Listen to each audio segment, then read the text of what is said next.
하나님의 말씀은 신명기 27장 11절부터 26절까지 함께 봉독하겠습니다.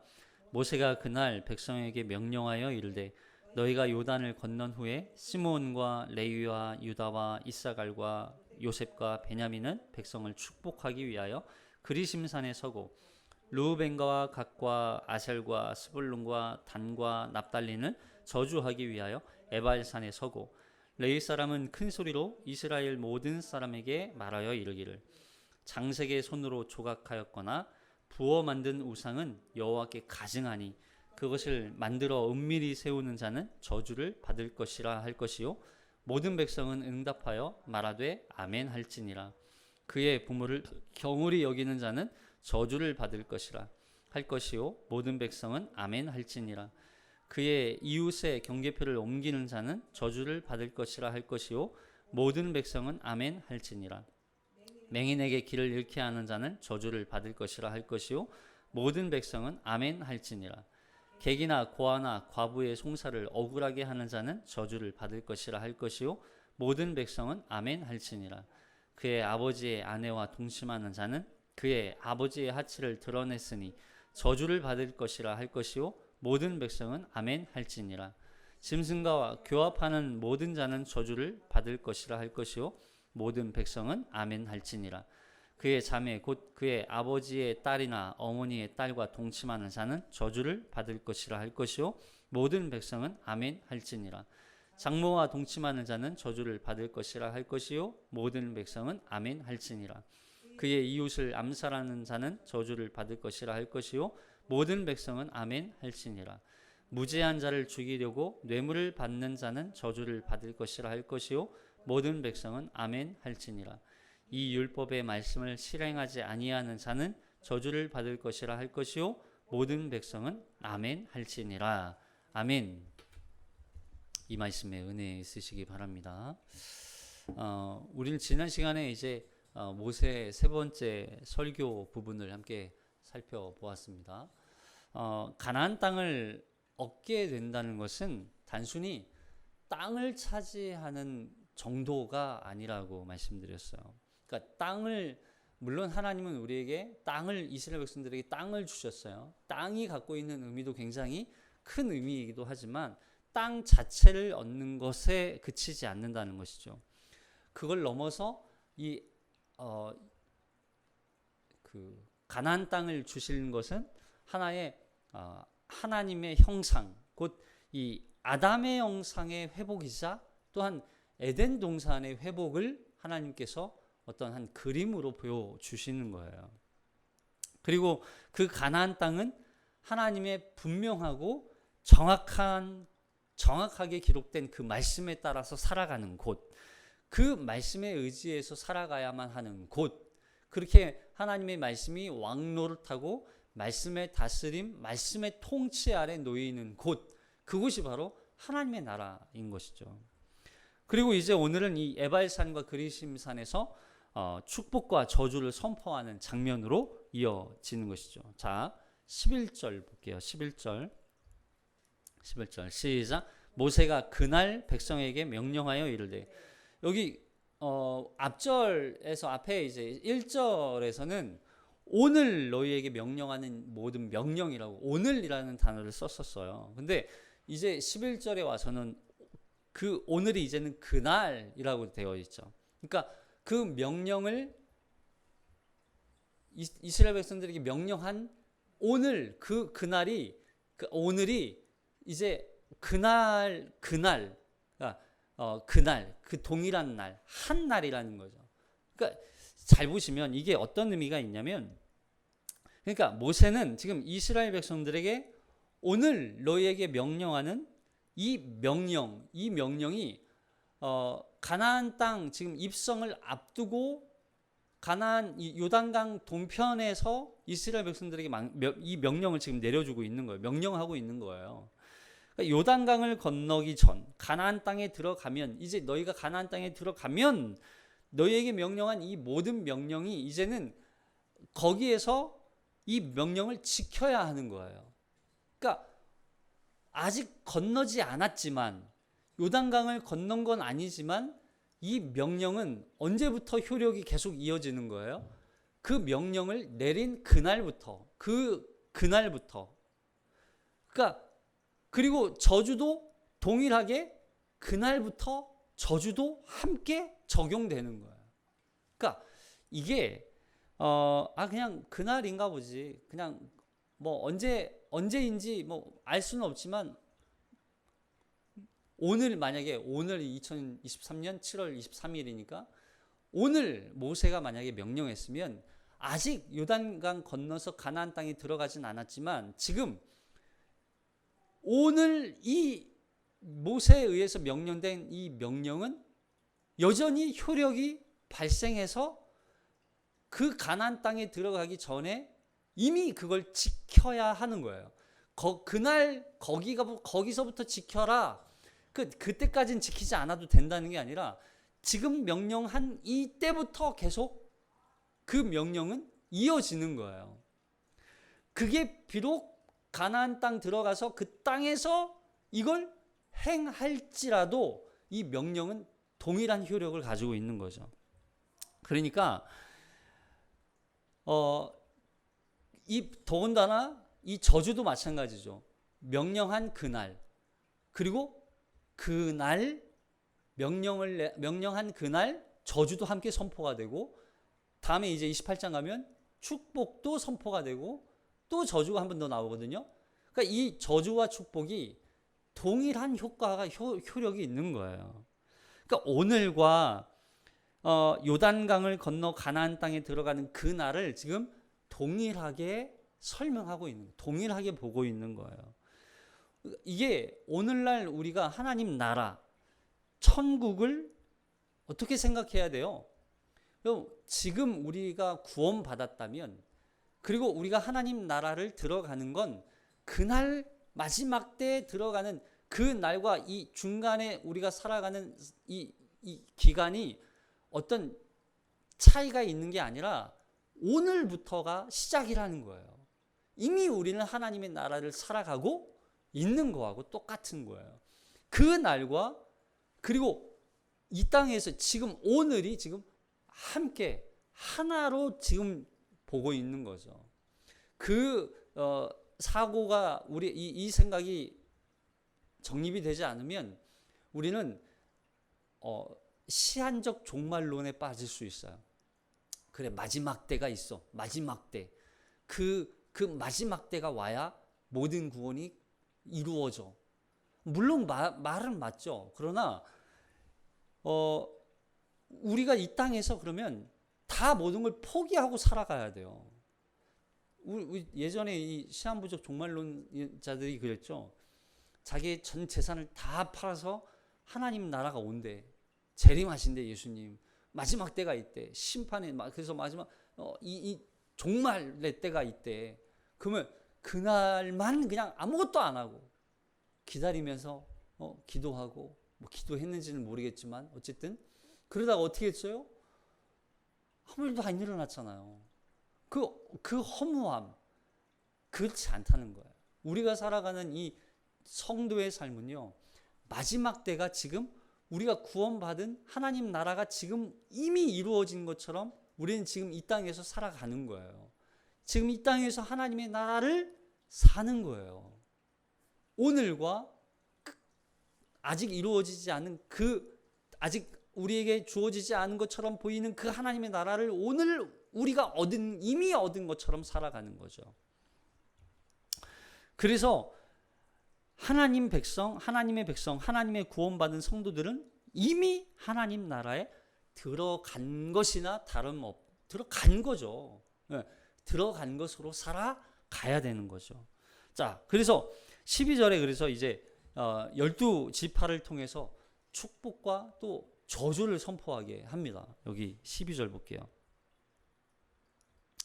12절 시작. 너희가 요단을 건넌 후에 시므온과 레위와 유다와 이사갈과 요셉과 베냐민은 백성을 축복하기 위하여 그리심산에 서고, 르우벤과 갓과 아셀과 스불룬과 단과 납달리는 저주하기 위하여 에발산에 서고. 이제 각 12지파를 반반으로 나눠서 둘로 나눠서 이제 여섯 지파, 여섯 지파. 여섯 지파는 저주, 여섯 지파는 축복. 이것도 이제 이걸 나눈 이유에 대해서도 학자들 간에 참 의견이 많아요. 그 장자의 권한을 빼앗겼기 때문에 저주의 편에 여섯 지파에 서게 되고, 또 베냐민과 요셉은 야곱이 사랑하는 아들이었기 때문에 축복의 편에 서고 이런 이제 이론들이 있는데, 사실 그거는 이제 오늘 다루진 않겠지만, 어쨌든 12지파 중에 6지파는 그리심산에 서고, 그리고 6지파는 에발산에 서고, 그리고 중간에 누가 서는 거예요? 레위인들이 서는 거예요. 그래서 레위인들이 이 저주의 말씀과 또 축복의 말씀을 선포하게 해요. 자, 여기 14절 14절 시작. 레위 사람은 큰 소리로 이스라엘 모든 사람에게 말하여 이르기를. 레위 사람이 큰 소리로 이야기를 합니다. 그러니까 지금 이 레위 사람들이 서 있는 이곳이 어느 지역이냐면 에발산과 그리심산의 중간 사이 골짜기, 여기가 세겜이라는 골짜기라고 말씀드렸어요. 그림을 보시면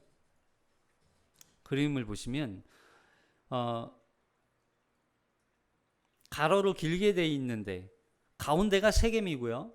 그리고 오른편으로 보이는 약간 민둥산처럼 보이죠? 거기가 에발이에요. 그리고 왼쪽에 있는 데가 그리심이에요.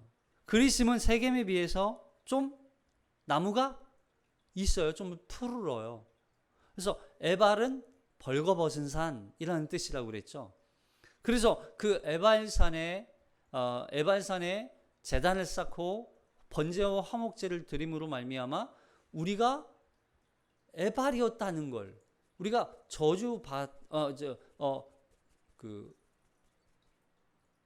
벌거벗은 자였다는 사실을 너희가 깨닫고 그 벌거벗어 하나님의 저주 아래에 놓였던 우리를 예수 그리스도의 번제와 화목제물 내어주신 그 어린 양으로 말미암아 우리가 하나님과 관계가 회복되고, 그러므로 말미암아 우리가 그리심의 어떤 그런 축복을 받은 그런 존재가 되었다는 것을 상징적으로 보여준다고 말씀드렸죠. 근데 이제 이걸 레위 사람들이 이 역할을 이 세겜 땅에 서서 이걸 선언해요. 자, 이게 세겜이라고 하는 곳에 어떤 큰 의미가 또 있긴 해요. 자, 여기 세겜은 어느 곳이냐면 아브라함이 처음으로 하나님 앞에 제단을 쌓았던 곳입니다. 자, 여기 창세기 12장 5절 시작. 아브라함이 그의 아내 사레와 조카 롯과 하란에서 모은 모든 소유와 얻은 사람들을 이끌고 가나안 땅으로 가려고 떠나서 마침내 가나안 땅에 들어갔더라. 아브라함이 그 땅을 지나 세겜 땅 모래 상수리 나무에 이르니 그때 가나안 사람이 그 땅에 거주하였더라. 여호와께서 아브라함에게 나타나시되 내가 이 땅을 내 자손에게 주리라 하신지라. 자기에게 나타나신 여호와께 그가 그곳에서 제단을 쌓고, 그러니까 이미 이 세겜 땅을 아브라함 때 이미 지나왔던 거예요. 아브라함의 여정을 한번 생각해 보세요. 아브라함이 갈대아 우르를 떠나 하나님이 약속하신 명령하신 땅으로, 이제 그곳이 어디인지 몰랐지만 하나님이 발길을 인도하시는 대로 순종하며 걸어왔어요.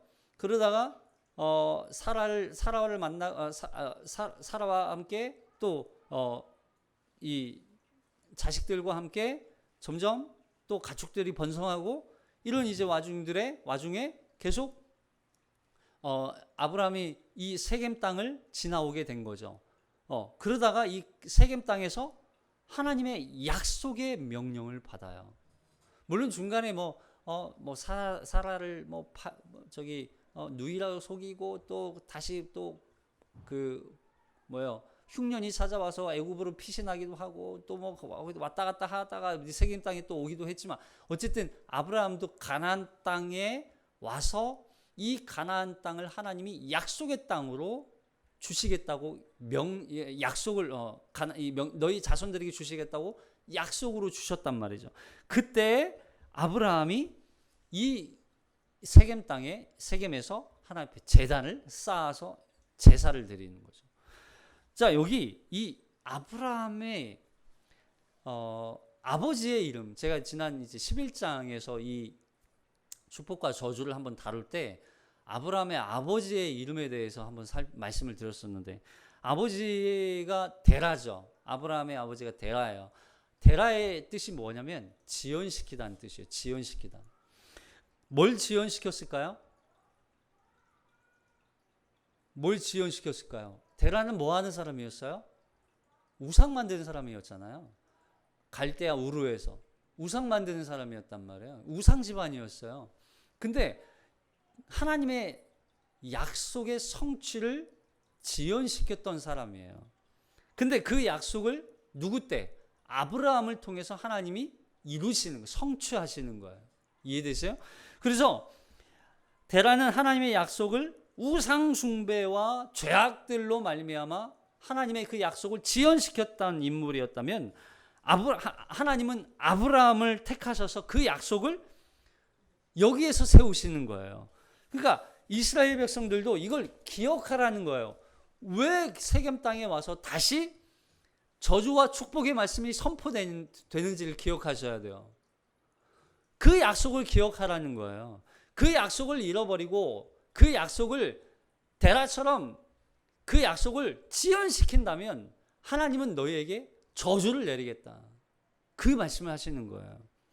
너희가 하나님의 말씀을 떠나 우상 숭배와 같은 죄를 여전히 범하고 여전히 너희가 타락한 존재로서 하나님의 약속을 계속 하나님의 말씀에 순종하지 않는다면 하나님의 약속은 계속 지연될 거라는 거예요. 너희가 가나안 땅 차지하는 건 너희 때 또 차지하지 못하게 되겠죠. 계속 지연되고 지연되고. 하지만 너희가 하나님의 말씀에 순종하면 하나님은 반드시 너희에게, 너희 조상에게 약속했던 그 약속을 너희 때 이루어 주시겠다. 이 말씀을 하시는 거예요. 그걸 너희가 기억해라. 그걸 기억하라는 거예요. 그래서 그 약속을 다시 기억하도록 이 세겜에서 저주와 축복의 말씀을 선포하게 하시는 거죠. 그러니까 우리가 항상 하나님의 나라를 살아가면서 우리가 뭘 기억해야 돼요? 하나님의 약속을 항상 기억하는 거예요. 우리가 하나님의 나라, 천국 들어가는 거, 이 땅에서 믿음으로 순례의 길을 걸어가는 거, 철로 역정과 같은 어떤 그런 우리 앞에 놓여 있는 이 순례의 인생이 어떻게 살아가요? 하나님의 약속의 말씀을 기초하여서 살아가는 거예요. 그 말씀이 하나님이 이미 약속으로 우리에게 주셨고 그 약속을 하나님이 이루신다는 걸 믿음으로 말미암아 선포하며 그걸 약속을 붙들고 살아가는 거예요. 이게 성도의 삶이에요. 그럼 신앙생활은 자꾸 우리가 뭐 어떤 종교 생활에서 이야기하는 그런 어떤 행위들을 자꾸 이야기하죠. 기도해야 되고 새벽 기도해야 되고 또 예배에 열심히 참석해야 되고 봉사해야 되고. 그럼 이건 부수적인 거예요. 뭐예요? 그럼 성도의 인생에 가장 중요한 건 하나님이 나를 구원하신 그 구원을 확신하고 붙들고 그 약속을 의지해서 믿음의 길을 계속 걸어가는 거예요. 이게 성도의 삶이에요. 여러분, 우리가 하나님의 나라를 어떻게 들어가요? 우리가 천로역정, 오후 시간에 천로역정을 지금 계속하고 있는데, 여러분, 천국은 크리스천이 열심히 그 구원의 길을 찾아서 가는 여정이 아니죠. 그 길을 하나님이 계속 간섭해서 그 길을 찾아가도록 하나님이 다 만들어 놓고 그 가운데 자꾸 크리스천은 어때요?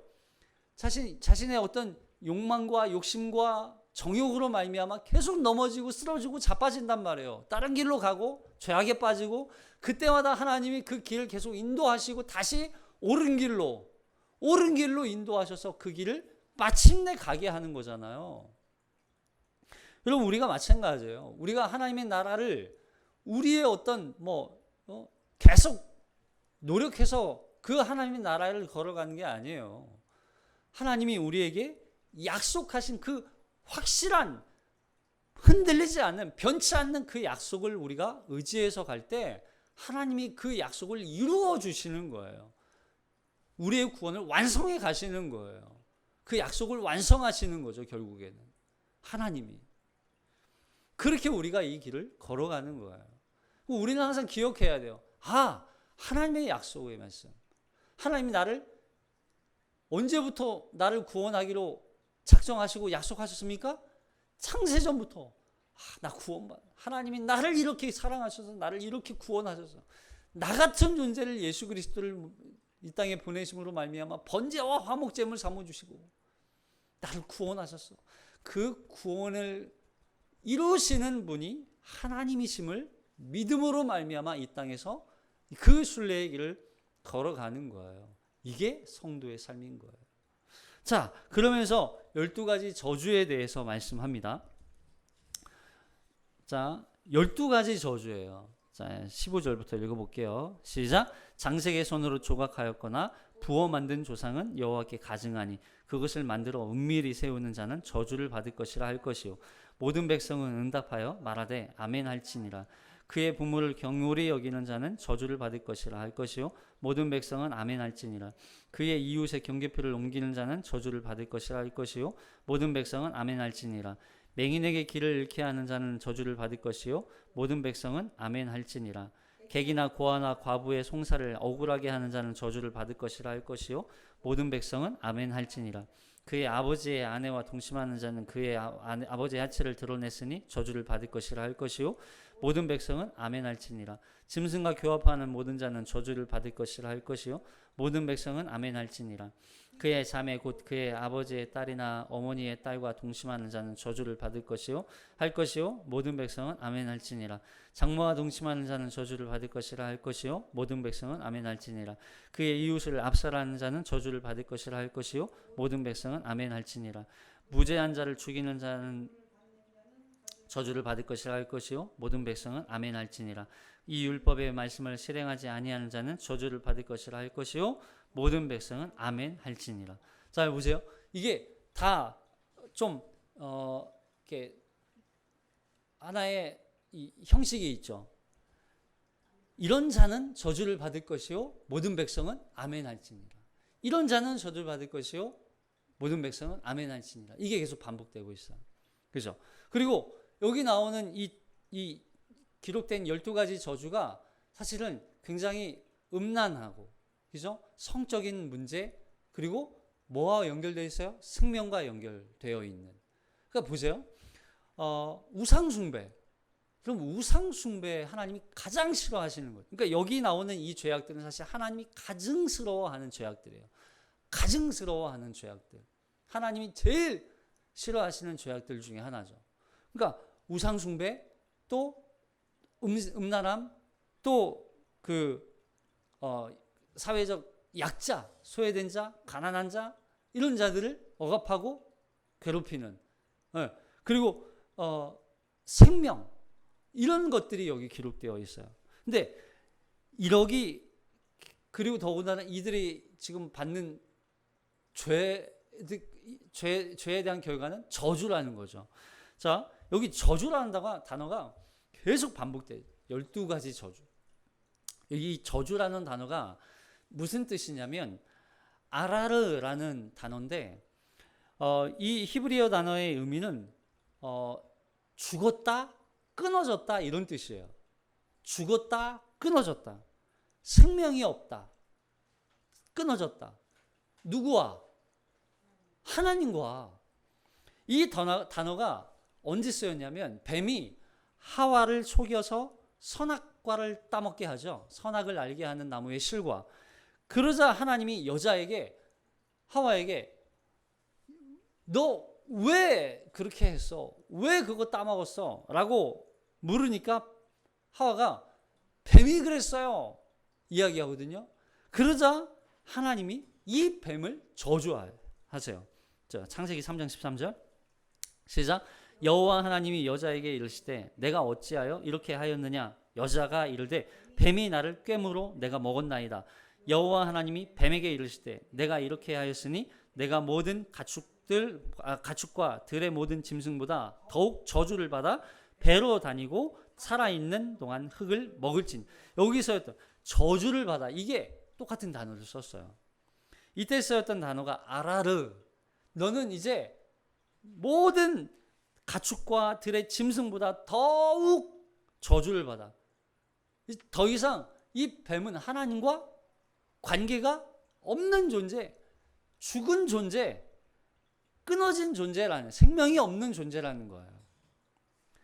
그러니까 저주를 받았다는 말은 더 이상 하나님과 생명적 관계가 아닌 하나님과의 생명이 끊어진 상태, 그걸 의미하는 것이죠.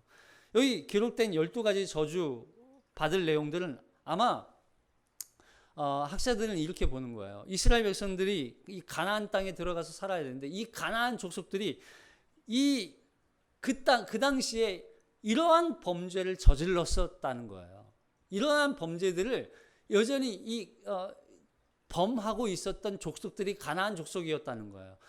그러니까 이 땅에 들어가서 그들을 몰아내고 그들을 그 땅에 차지해서 그 땅에서 가나안 족속들이 살아왔던 그 삶의 방식들로 완전히 싸그리 다 없애고 하나님의 방식으로 살아가야 하는데, 하나님이 이게 걱정됐겠죠.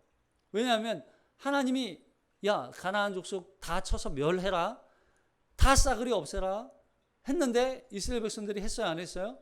못했어요. 안 했어요. 그냥 그들이 그냥 그 가나안 족속들과 함께 그 관습대로 풍습대로 그거 다 모방하면서 결국에는 이스라엘 백성들이 가나안 족속이 살았던 그 죄악들을 그대로 똑같이 살아간단 말이에요. 하나님이 이걸 미리 염두에 두셔서 저주의 말씀을 미리 선포하셨던 것 같아요. 그래서 당시 이 가나안 땅은 주변국들에 비해서 사실 문명이 더 발달했었다고 합니다. 그리고 아주 호화스럽고 멋있는 그런 곳이었다는 거예요. 그래서 이 이스라엘 백성들이 그들의 관습을 그대로 모방할 수밖에 없었다는 거죠. 그러나 그들은 하나님과 생명이 끊어져서 죽은 자들이었다는 걸 그들이 간과했던 거예요. 그래서 그렇게 가증한 범죄들로 인해서 결국에는 하나님의 심판과 저주의 대상이 되었던 거죠.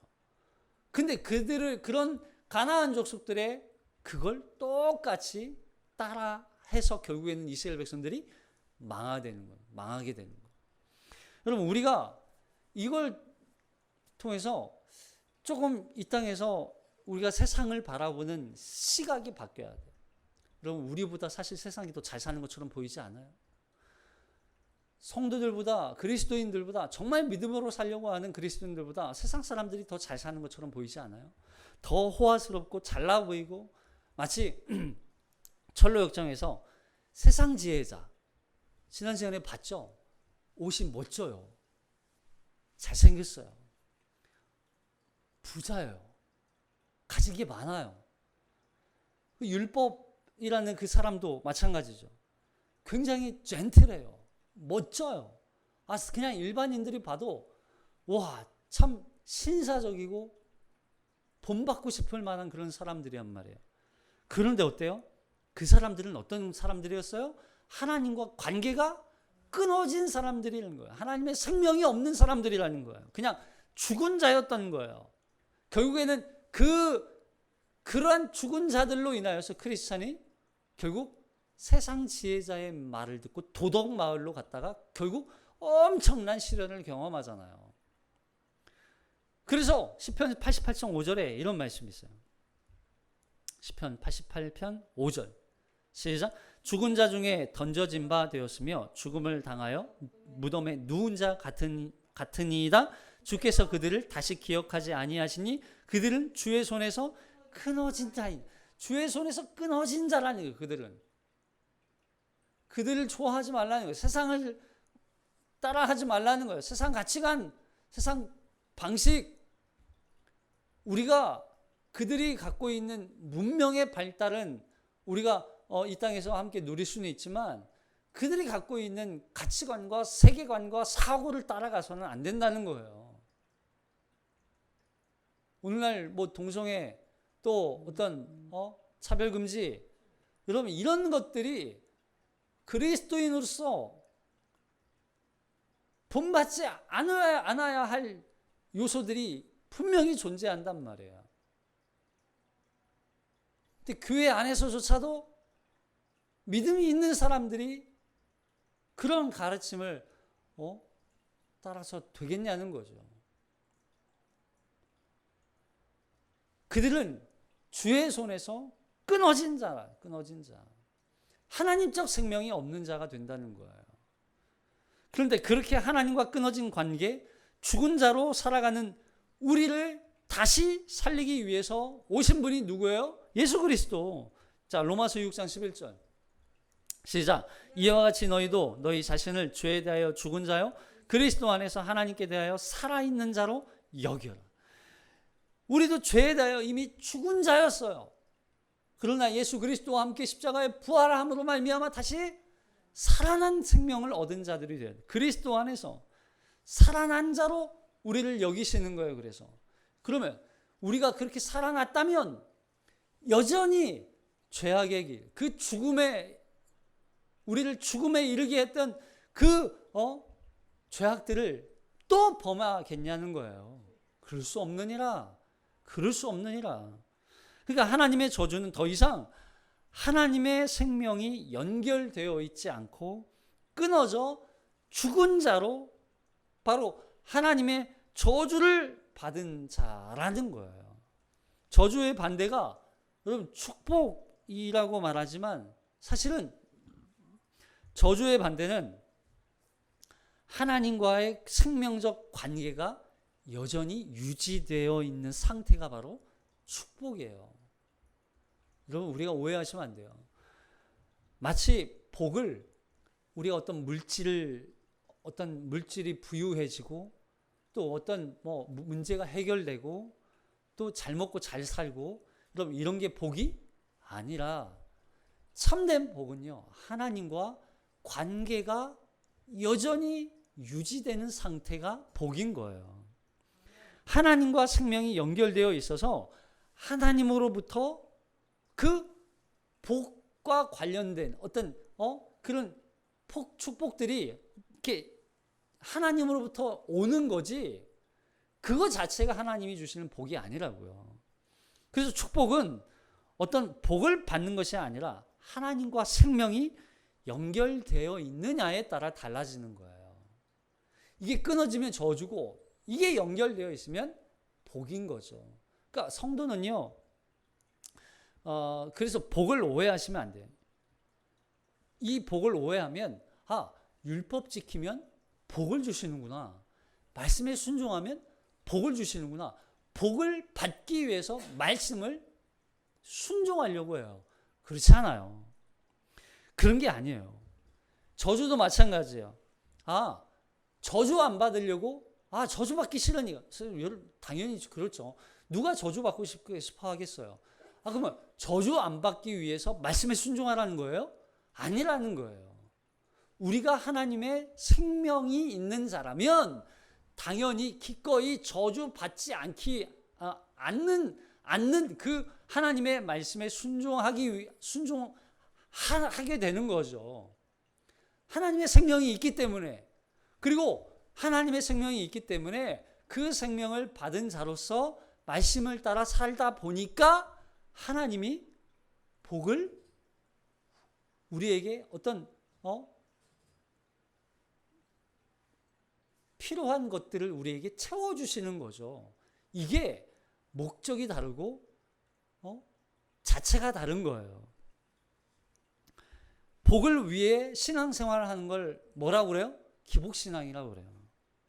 기복신앙.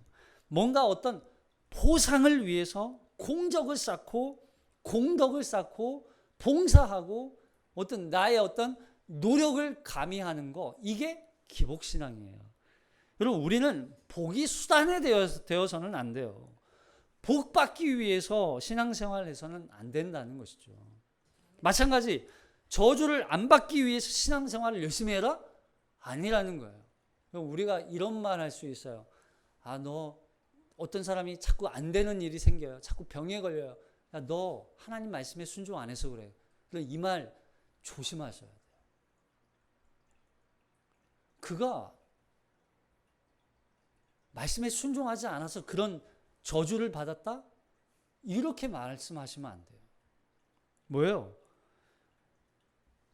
그가 하나님의 말씀이, 하나님의 어떤 말씀에 대한 순종이 그에게 나타나지 않았기 때문에 저주가 임했다, 이런 식으로 대등하게 설명해서는 안 된다는 거예요.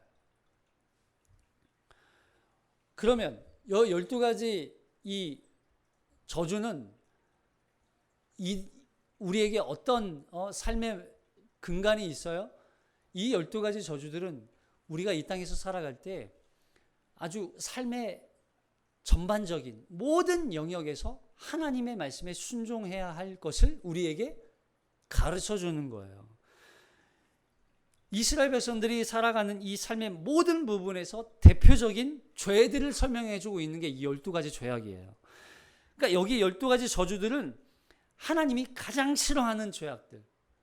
그런데 이 저주를 살펴보면 한 가지 독특한 구조가 있거든요. 뭐냐면 15절에서 우상숭배가 있죠. 우상숭배. 15절 우상숭배에 대한 말씀이 있어요. 그리고 밑으로 가면 26절 마지막에 26절에서 율법의 말씀에 대한 부분이 하나님과 관계된 거죠. 그러니까 우상숭배, 율법, 이건 다 누구와 관계 있는 거예요? 하나님과 관계된 거예요. 근데 중간에 있는 이 10가지 저주들, 이건 누구와 관계된 거냐면 사람과 관계된 거예요. 결국 이걸 다시 설명하면 하나님과 관계의 회복은 관계가 온전해야 사람과의 관계도 온전해질 수 있다는 얘기예요. 이해되세요? 다시 말하면 하나님과의 이 수직적 관계가 온전하지 않으면 사람과의 이 수평적 관계, 사회적 관계도 결국 깨어지고 만다는 거예요. 그러니까 수평적 인간 관계는 반드시 하나님과의 수직적 관계로부터 가능하다는 걸 말씀하고 있는 거예요. 우리가 하나님만 섬기고 하나님의 말씀만 듣고 그래 나만 율법을 지키고 행한다면 우리와 관련된 이 인간 관계, 사람과의 관계, 사회적인 관계에도 이 영향이 있다는 걸 가르쳐 주는 거죠. 그래서 결국에는 이 하나님의 명령과 규례와 법도, 특별히 이 저주 받을 12가지 이 저주들, 이 계명들이 우리의 삶의 기준이 되고 하나님의 백성이 말씀 중심, 하나님의 계명 중심, 말씀 중심으로 살아간다면 이 사회는 결국 저절로 어떻게 될까요? 하나님의 창조의 형상의 모습이 회복될 수 있어요. 여러분 이건 이 하나님의 형상에 대한 이론이거든요. 하나님의 형상은 단순히 어떤 개인에 그치는 게 아니라 민족적이고 그리고 사회적인 회복으로 나타나거든요. 그래서 한 사람이 하나님의 형상으로 변화되어지면 그 한 사람을 통해서 공동체, 사회, 민족, 그리고 그 나라, 그리고 전 세계가 하나님의 형상으로의 회복이 나타나게 되는, 이게 형상의 회복의 개념이에요. 그래서 이 바울이 디모데에게 편지할 때 이 성경을 기초로 하나님의 말씀, 하나님의 가르침, 이 성경의 말씀이 누구 한 사람의 변화가 아닌 그 공동체의 변화로 나타나는 걸 설명해 주고 있어요. 여기 디모데후서 3장 16절.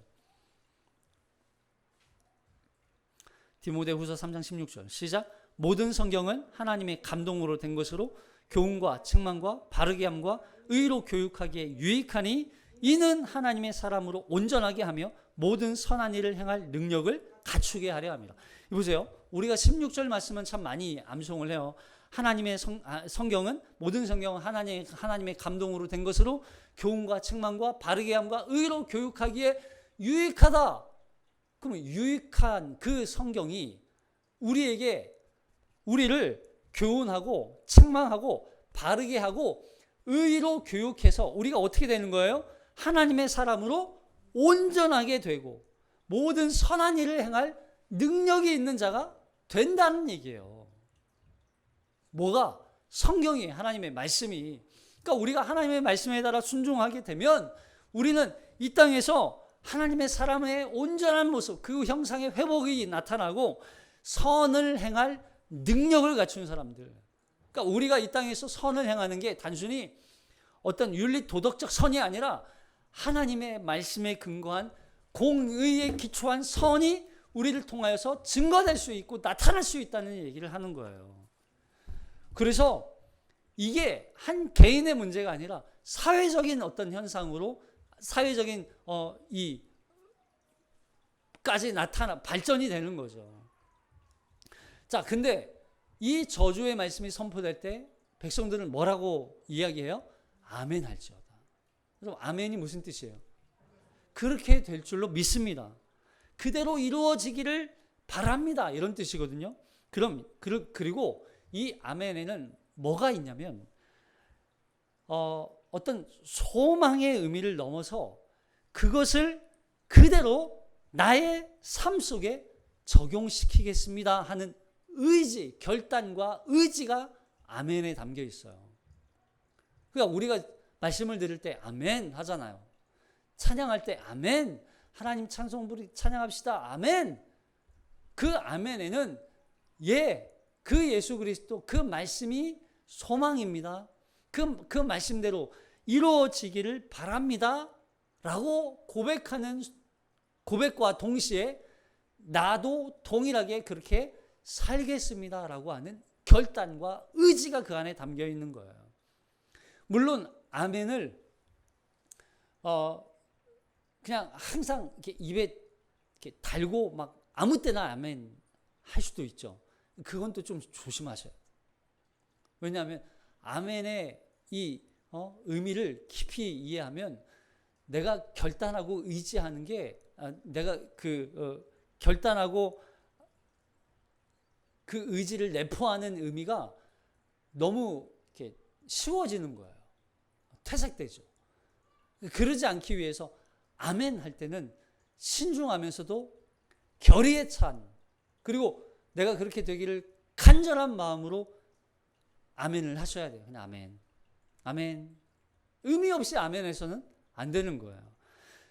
더군다나 보세요. 우상 숭배하는 자는 저주를 받을지니라. 모든 백성은 응답하여 말하되 아멘할지라.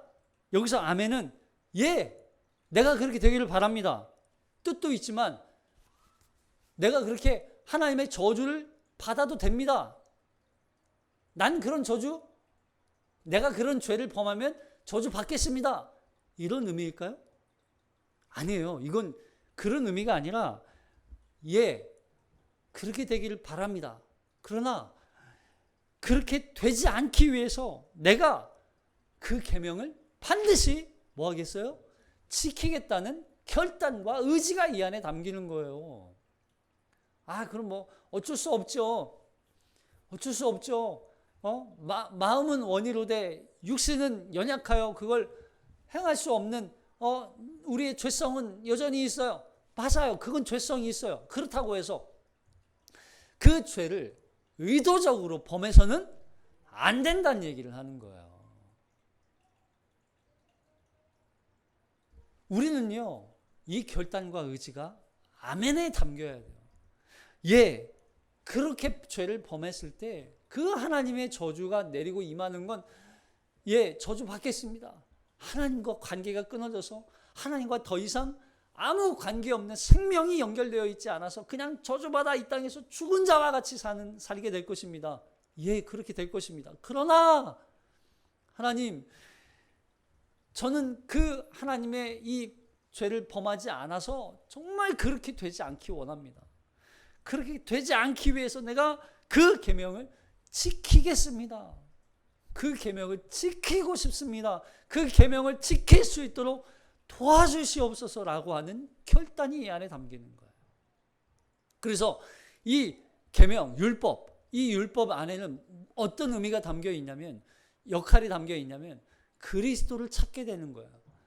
이거 정말 지키고 싶은데 내 연약함, 내 죄성으로는 내 이 오염된, 죄로 오염된 나로서는 이걸 지킬 수 없는 거예요. 그러니까 자꾸 누구를 찾아요?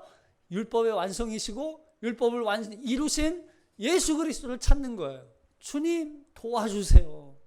불쌍히 여겨주세요. 말씀에 따라 살고 싶고 말씀에 순종하고 싶은데 하나님 도저히 안 되겠어요. 도와주세요. 주님 나를 좀 불쌍히 여겨주세요. 이게 율법의 역할이란 말이에요. 그렇게 될 때 이 계명을 내가 지키는 게 아니라 그리스도께서 이 계명을 지키도록 하시는 거예요. 그렇게 될 줄로 믿습니다. 그걸 고백하는 거예요. 그리스도께서 나를 도우시고 그리스도께서 나를 이 계명을 지키도록 인도하시고 나를 도우시고 함께 하셔서 결국 주님이 이 계명을 지키게 하시는 거예요. 그렇게 되기를 원합니다. 아멘이라고 고백하는 거예요. 할렐루야. 아멘이라고 고백하는 거예요. 아멘. 결국 이 저주는 이스라엘 백성들을 야 너희 쓸모없는 너희 죄졌지? 너희는 그럴 줄 알았어. 너희 저주받아. 끊어져 죽어. 사라져 없어. 그냥 하나님이 없애버리기 위해서 저주를 내리는 게 아니라 이 저주를 통해서 너희는 나의 계명을 반드시 지켜야만 해. 제발 좀 지켜줘. 그래야 너희가 이 가나안 땅, 약속의 땅에서 하나님의 은혜 아래, 하나님의 보호 아래, 하나님의 생명과 연결된 자로서 하나님의 복을 받으며 살아갈 수 있는 자가 될 수 있어 라고 말씀하시는 거예요. 그걸 위해 우리에게 예수 그리스도, 율법의 완성자이신 그 예수 그리스도를 바라봐라. 그 예수 그리스도께서 너희를 율법을 지키도록 인도하실 것이다. 그걸 우리에게 말씀해 주고 있는 거예요. 그걸 바라보며 너희는 뭐하라? 아멘하라. 할렐루야. 우리가 이 말씀을 붙들고 다시 한번 한 주 동안 살아갈 때 하나님 아멘하겠습니다.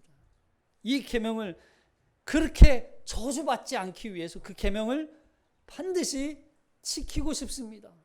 지키도록 우리를 그리스도로 말미암아 지키도록 도와주시옵소서. 아멘 라고 고백하며 살아가는 저와 여러분이 되시기를 주님의 이름으로 축복합니다. 기도하겠습니다.